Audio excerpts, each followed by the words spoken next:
Here's some cool one. Blind man regains some vision. That's cool. I like this type of technology when they're able to figure something like this out. He has the help of a light-sensing algal protein. It's like an algae. They inject it in your eye. This is insane. I mean, when you hear this stuff, it's like light-sensing algal protein this man can now see and touch objects with the help of those goggles. Those goggles he's wearing are actually just increasing his sensitivity level to light. They're kind of like an amplifier. But ultimately, what's doing the work is this injection. Now, it's important to note, he doesn't see the world the way you see the world. He can't see faces, and it's a very rudimentary type of vision. To him and to the researchers, it's a huge deal. If you don't go from not seeing anything, he can see the lines in the road now.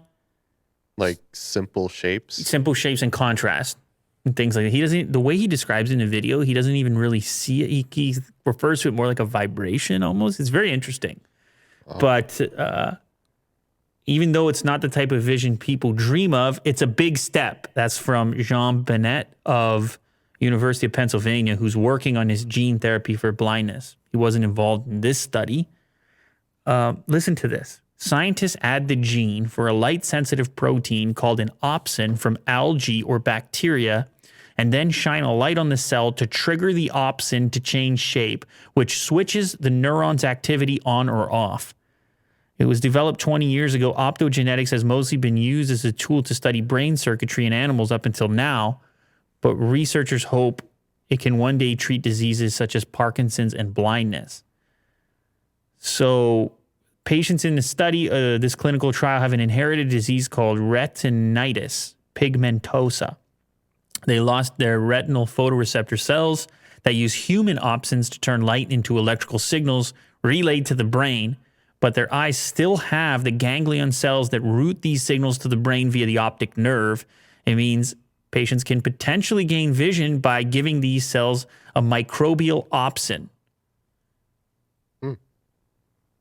When this experiment first started, the individual in the study could sense light but could not distinguish shapes. He received the injection in his worst eye, and it was a harmless virus in the injection called an adeno-associated virus. It carried the gene for an opsin from algae.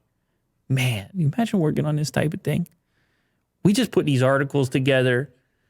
Vin goes to Subway. He goes on WhatsApp. He talks about the Montreal Canadiens. And then this guy's over here. He's injecting algae. They're like, we're just going to take this algae over here eyes in the form of a virus. Yeah. We're just going to hit the eyeball real quick. We're going to stick these goggles on. And guess what? You're going to see shapes for the first time in a long time. Yeah. I'm getting... Feel so underachieved. That's right. And you should. Getting tired hearing about... Or hearing about what I think to be that amount of work.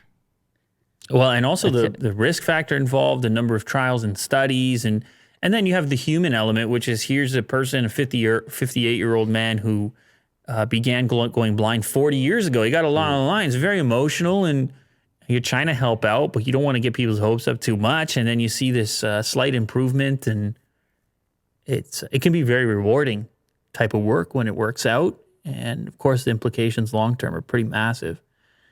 So 20 years, you put something on and you can see perfectly again if you're blind. Well, here's the thing. What they had been working on a lot was alternative means to achieve something similar through implants and more invasive strategies. What's interesting about this one is it's actually kind of simple by comparison. This injection. Natural. Organic. Kind of. So it would mean likely greater access if they can find a way to make it work better, as opposed to some of the more advanced technology approaches, the implants and such. So anyway, kind of cool little story there. I like those type of technologies, man. What can I say?